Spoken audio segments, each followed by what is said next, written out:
सचिन तेंदुलकर की कुंडली में भी काल सर्प है और काल सर्प का सबसे पहला नियम यही होता है कि जिसकी कुंडली में काल सर्प है उसे अपेक्षाकृत दूसरे लोगों से 100 गुना ज्यादा मेहनत करनी पड़ेगी, पसीना बहाना पड़ेगा, तभी उन्हें सक्सेस और जीवन के अंदर नाम, यश, कीर्ति मिलेगा।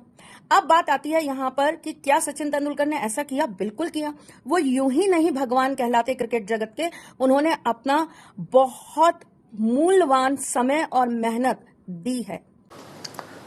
मैडम, आपने अभी बताया इस वीडियो में कि सचिन तेंदुलकर ने बहुत मेहनत करी, यूं ही नहीं वो इस मुकाम तक पहुंच गए। बिल्कुल ठीक, पर इसमें काल सर्प योग के कारण नहीं है। ये India is a highly populated country, ठीक है। तो जब आप इतनी पॉपुलेशन में आप प्रैक्टिस करके सिर्फ 11 में ही सेलेक्ट हो जाएंगे, उसी की प्रोबेबिलिटी 0.0000007586% है। तो सचिन तेंदुलकर ही क्यों, जो बाकी के 10 भी सेलेक्ट हुए हैं वो भी बड़े अच्छे हैं। पर फिर एक बार जब वो सेलेक्ट हो गए थे तेंदुलकर जी, तो वो पहले 6-7वीं विकेट पे खेलते थे वो।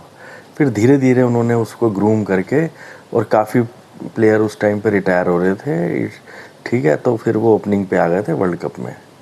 तो उसके बाद उन्होंने डिसिप्लिन लेकर आए थे वो। और मैडम, कोई भी काम करना होता है उसके लिए मेहनत करनी पड़ती है जब इतनी ज़्यादा पॉपुलेशन है तो।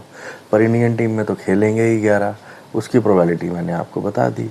तो जो नीट में भी सेलेक्ट हो रहे हैं बच्चे, तो उसमें भी तो मेहनत करनी पड़ेगी। उसमें काल सर्प योग के कारण क्यों मेहनत करनी है?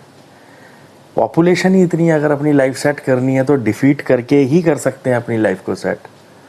नहीं तो हमारी तरह ही बंदे लास्ट में तो कबाड़ा एस्ट्रोलॉजर बनते हैं, जो कुछ नहीं कर पाते वो एस्ट्रोलॉजर बन जाते हैं। पता ही है आपको तो ये बात, ठीक है। तो मैडम, इंडिया में काल सर्प योग छोड़ो, हाईली पॉपुलेटेड कंट्री है ये। कोई भी चीज़ सेट करनी है मेहनत करनी ही पड़ेगी, कॉम्पिटिटिव एग्ज़ाम क्रैक करनी ही पड़ेंगे, और कॉम्पिटिटिव एग्ज़ाम क्रैक करने के लिए मेहनत ही चाहिए होती है। और बताओ क्या तरीका है? 2 मिनट के उपाय से कुछ नहीं होना, किसी और उपाय से भी कुछ नहीं होना। जब पढ़ ही नहीं रखा तो फिर क्या कर लेंगे पेपर में? ठीक है मैडम, तो आप थोड़ा सोचो और सोचो।